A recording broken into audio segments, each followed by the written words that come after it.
உனக்கு வேற வீடு பார்த்திருக்கு. இனிமே யமுனா மட்டும் இங்க இருந்துகிட்டோம். என்ன புதுசா இருக்கு? ஆமா புதுசுதான். ஒரு மாற்றம் வேணும் இல்ல? என்ன விளையாடுறீங்களா? இனிமேதான் விளையாடணும். யமுனா இல்ல, அவளுக்காக தான் ஏற்பாடெல்லாம் பண்ணிருக்கேன். அது என் உயிர் இருக்கிற வரைக்கும் நடக்காது. அடுக்க போறியா? ஏற்கனவே அவளை தூக்கிட்டு வர சொல்லி ஆள் அனுப்பிச்சாச்சு. முதலாளி முதலாளி, நாம மோசம் போயிட்டு முதலாளி. காத்திருந்தோம் பொண்டாட்டிய நேத்து வந்தோம் பறிச்சிட்டு போற மாதிரி. ஐயோ, நீங்க பாலூட்டி வளர்த்த கிளி, அந்த பஞ்சவர்ண கிளி யமுனா இருக்காளே, அவளும் ரங்கனும் வாய்க்கா வரப்பெல்லாம் தோப்பும் திறவெல்லாம் போமா ஊர்வலம்னு அலைஞ்சு திரியறாங்க. என்ன ஊர்வலமா போறாங்க? அப்படியே 2 பேத்துக்கு சபவலமாக்குங்கடா.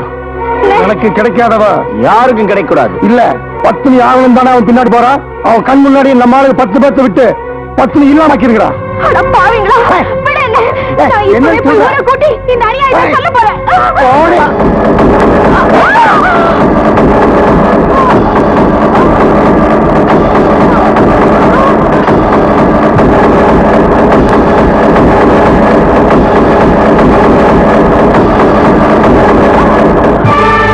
என்ன சொல்லிடா?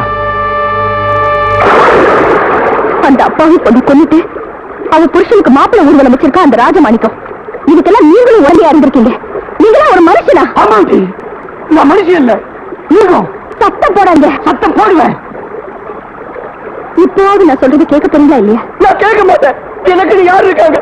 யாருமே இல்ல. நான் நம்ப மாட்டேன். நான் யார் பத்தி கேட்க மாட்டேன். போய்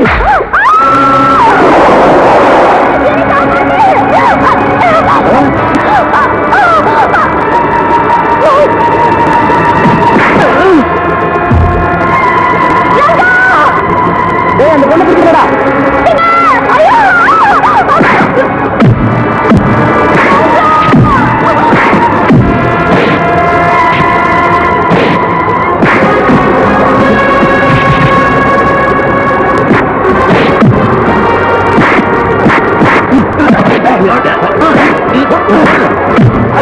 அந்த பொண்ணு பிடிச்ச கண்ணு அடிச்சு போயிடுச்சு. கட்டி இழுத்துட்டு வாங்கடா.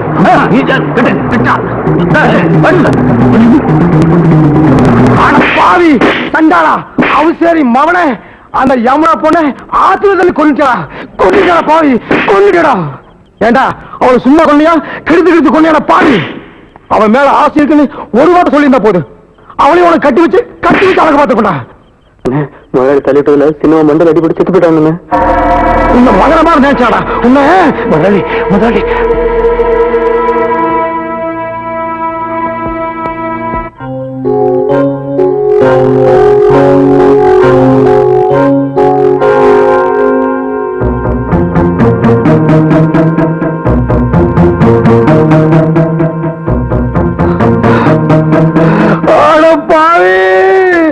என்னோட கவிதாவையும் கொண்டுட்டேடா.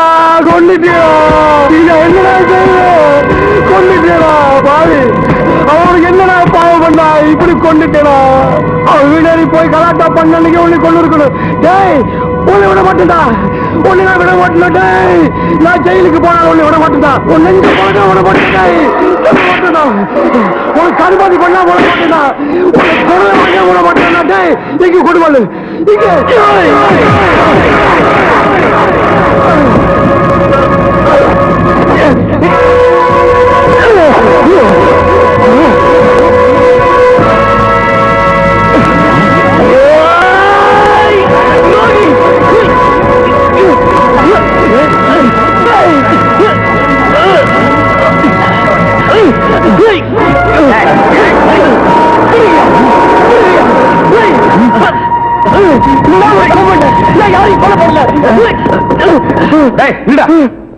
பண்ணுங்க.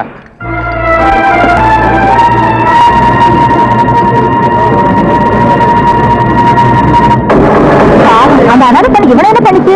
பாவி, அவளையும் ஆத்திர தள்ளி கொண்டுட்டானே. கொன்னுடுவேன்னு அடிக்கடி மிரட்டுவான். சொன்ன மாதிரி அந்த அம்மாவை கொண்டுட்டானே.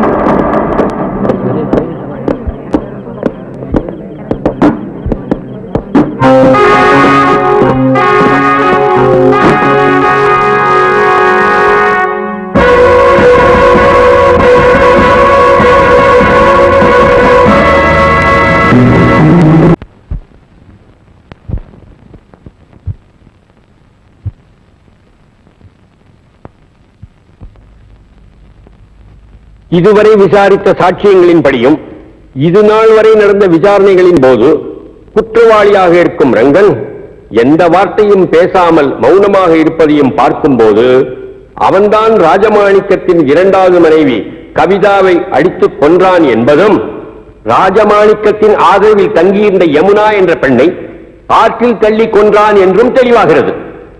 ஆகவே இந்திய குற்றவியல் சட்டப்படி குற்றவாளிக்கு உயர்ந்தபட்ச தண்டனையாக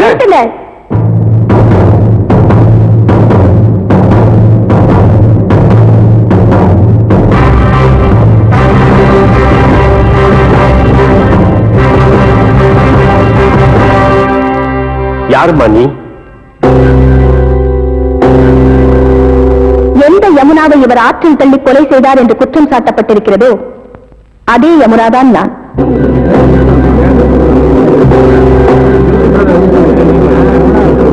ஆர்டர், ஆர்டர், ஆர்டர். கொலை செய்யப்பட்டதாக கூறப்பட்ட யமுனா இந்த பெண் தானா? மிஸ்டர் ராஜமாணிக்கம் உங்களை தான்? ஆமா. My God. கனம் நீதிபதி அவர்களே, இந்த வழக்கு சம்பந்தமாக சில முக்கியமான உண்மைகளை கூற வந்திருக்கும் எனக்கு அனுமதி அளிக்க வேண்டும் என்று கேட்டுக்கொள்கிறேன். அனுமதி அளிக்கிறேன்.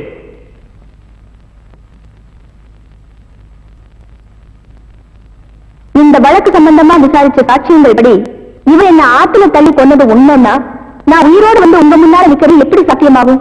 அப்படியானோ? இதெல்லாம் வேணே இவரை பழி வாங்கறதுக்காக எதிரிகளால உருவாக்கப்பட்ட கதை. அது மட்டும் இல்ல, என்ன எப்படி இவர் கொலை செய்யலையோ அதே போல ராஜமாணிக்கத்தோட இரண்டாவது மனைவி கவிதாமாவையும் இவர் கொலை செய்யல. அதை எந்த ஆதாரத்தோடு சொல்லுகிறாய்? அவர் கொலை செய்ததா சொல்ற அந்த நேரத்துல அவர் அந்த இடத்துலயே இல்ல. வேறு எங்க இருந்தார்? மடமேடையில. அன்னைக்குதான் எங்க 2 பேருக்கும் திருமணம் நடந்துச்சு.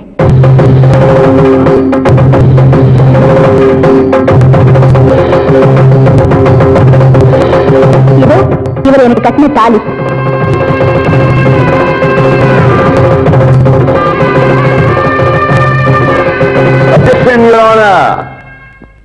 நடந்ததாக சொல்லப்படும் திருமணத்திற்கு சாட்சியங்கள் இதோ எங்க கல்யாணத்தை முன்னணியில் நடத்தி வச்ச மெய்சாமி கவுண்டர்,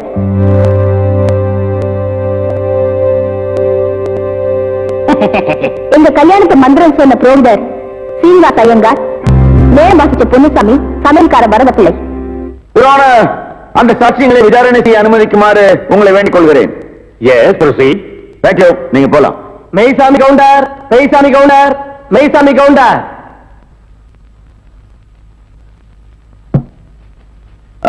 நீதான் மெய்சாமி கவுண்டரா? பின்ன நீங்களா மைசாமி கவுண்டர்? கேட்ட கேள்விக்கு பதில் சொல்லணும். மெய்சாமி கவுண்டர் நான் தான் சொல்லு. நான் தாங்க மைசாமி கவுண்டர். அப்படி சொல்லு. உங்க குடும்பத்தில் எத்தனை பேர்? ஏன் கோர்ட்ல ரேஷன் கார்டு கொடுக்க போறீங்களா? ஐயோ, கேட்ட கேள்விக்கு பதில் கேளுங்க. எத்தனை பேர்? 3 பேர். போன மாசம் 16ஆம் தேதியில இருந்து 4 பேர். அது என்ன 16ஆம் தேதி? அன்னைக்கு தாங்க என் ஒய்ஃபுக்கு டெலிவரி ஆச்சு. சரி, இந்த ரங்க யமுனாவுக்கு என்ன தாலி கட்டினா? இருப்புல கழுத்துல கட்டுவாங்க. எல்லாரும் கழுத்துல தான் கட்டுவாங்க. எந்த ஊர்ல கட்டினா? அப்படி விவரமா கேட்டதாங்க தெரியும். விவரமா கேட்கிறேன். எந்த ஊர்ல கட்டலாமல? அப்படியா? நீங்க தான் முன்ன இந்த கல்யாணத்தை நடத்தி வச்சீங்க. நான் முன்னாள் நிக்கிறீங்க, நான் பின்னால் என்ன? முன்னாள் ரங்கம் தான் தாலி கட்டினா. அப்படியா? நீங்க போலாம். நல்ல யோசனை முடிச்சிருக்க. மறுபடியும் கூப்பிட்டா பண்ணியாச்சு. நீங்க போங்க. போலாமா? அப்ப நீங்க ஹலோ சீனிவாச ஐயங்கார், சீனிவாச ஐயங்கார், சீனிவாச ஐயங்கார். நீதான் சீனிவாசனா? அவன் இவன் என்று ஏகவசனம் பேச வேண்டாம். சீனிவாச ஐயங்கார். சீனிவாச ஐயங்கார் நீங்க தானா? யாம் யாம். நீங்க தான் தாலி கட்டினதா? ஐயோ, நான் கட்டலங்க. நீங்க தான் மந்திரம் சொல்ல சொல்லி தாலி கட்ட சொன்னீங்களான்னு கேக்குறேன். ஆமா ஆமா ஆமா. ஆக உங்களுக்கு அந்த கல்யாண மந்திரம் எல்லாம் தெரியும். கண்டிப்பா. எங்க கொஞ்சம் சொல்லுங்க பார்க்கலாம். ஏன் உங்க கல்யாணத்துக்கு மந்திரம் சொல்லலையா? சொல்லுங்க. சொல்லணும். இல்ல, உங்களை பார்த்தா சாஸ்திரிகள் மாதிரியே தெரியலையே. நீதிபதி என்ன இந்த வக்கீல் ஏடோடமா கேள்வியை கேட்டு ஜாதி பத்திரிகை கிளப்பா. இதை நீங்க கண்டிச்சு வைங்கோ. நான் சொன்னதை அப்படியே குறிச்சுக்குங்கோ. நீங்க போலாம். பத்மா தம்பி, நாம நல்லா இருக்கணும். யமுனா அவர்களை விசாரணை செய்ய அனுமதிக்க வேண்டுகிறேன். Yes, proceed. Thank you.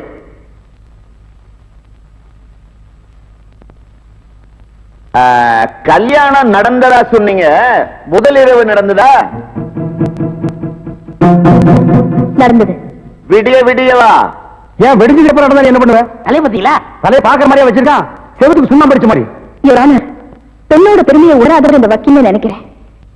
இந்த கேஸ நம்ம தோத்து போவோங்கிற பயத்தை அநாகரிகமான கேள்விகளை கேட்டு பெண் இனத்தையே அசிங்கப்படுத்துறாரு.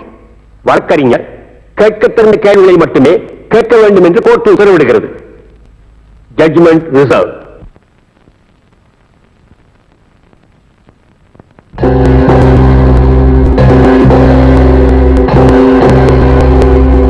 இந்த வழக்கில் கொலை செய்யப்பட்டதாக கூறப்படும் யமுனாவே நேரில் வந்து கூறிய விளக்கத்திலிருந்து இந்த வழக்கு வேண்டுமென்றே ஜோடிக்கப்பட்டதாக உறுதி செய்யப்படுகிறது. மேலும் ராஜமாணிக்கத்தின் இரண்டாவது மனைவி கவிதாவை ரங்கன் தான் கொலை செய்தான் என்பதற்கு உள்ள சாட்சியங்களைப் போலவே கொலை நடந்த இடத்தில் ரங்கன் இல்லை என்பதற்கும் வலுவான சாட்சியங்கள் இருக்கின்றன. அதையும் ஒதுக்கி தள்ளி விடுவதற்கில்லை. எப்படி அவர் யமுனாவை கொலை செய்யவில்லையோ அப்படியே ஏன் கவிதா கொலைகின்ற நேரத்தில் அவர் அங்கே இல்லாமல் இருந்திருக்க கூடாது என்ற சந்தேகம் எழத்தான் செய்கிறது. எனவே சட்டப்படி அந்த சந்தேகத்தின் பலனை குற்றம் சாட்டப்பட்டவருக்கு சாதகமாக கொண்டு ரங்கனை விடுதலை செய்து தீர்ப்பளிக்கிறேன்.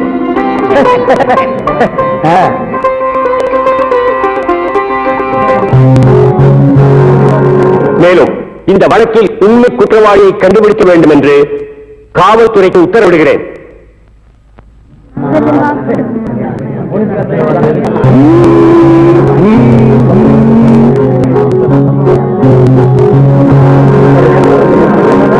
ஐயோ வாடகை வெட்டி அரிக்குதே, இந்த வேஷத்தை நான் கலைச்சிட வரேன். அடிச்சா குடி அந்த மாதிரி விழுந்து அது கூட என்ன அவசரம்? ரங்க வரட்டும். அண்ணே, எல்லா ஏற்பாடும் பண்ணிருக்குமா, சீக்கிரமா ரங்க வந்துருவான். எல்லாம் உங்க முயற்சி அல்லடா. நீங்க செஞ்ச இந்த உதவிக்கு நான் இன்னும் கைமாறு செய்யறதுனே தெரியல. நான் என்னமா அப்படி பெருசா செஞ்சுட்டேன்? நிச்சயமா பெரிய விஷயம்தான். பேரு ஒதுங்கி கிடந்த என்னை காப்பாத்தி இத்தனை நாள் அந்த ராஜமாணிக்கம் கண்ணில் படாம என்னை ஒழிச்சு வச்சிருந்தீங்களே, இது பெரிய விஷயம் இல்லையா? எல்லாத்துக்கும் காரணம் என் எதிரியும் ஓ எதிரியும் அதே ராஜமாணிக்கமா இருந்ததுனால தான். என் சகோதரி கவிதா வாழ்க்கையை கெடுத்தவனை பழிவாங்க நான் விட மாட்டேன். அவனை இதோட விட்டுட்டு மட்டும் நினைக்காத. இந்த கேஸ மறுபடியும் கிளறி அந்த கொலை பண்ணது அவன் தான் நிரூபிச்சு அவன் ஒரு வழி பண்ணாம நான் விட மாட்டேன். நாங்க வரோம் தங்கச்சி.